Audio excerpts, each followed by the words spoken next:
নরম মনের হওয়াটা আসলে বিশাল বড় ঝামেলা। সব কিছুতেই ঠকতে হয়। কেউ একটু আবেগ মাখা সুরে কিছু বললে বিশ্বাস করে ফেলি, ভুলে যাই।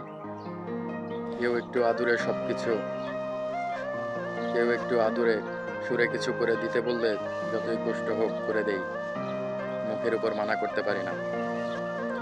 কেউ নিজের বিপদের কথা শেয়ার করলে তার বিপদের সমাধান নিয়ে ভাবতে গিয়ে নিজের বিপদ ডেকে আনি।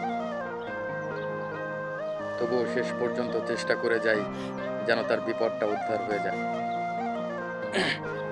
আরও কত রকম ভাবে যে নরম মনের হওয়া বিপাকে পড়েছি হিসেব নেই।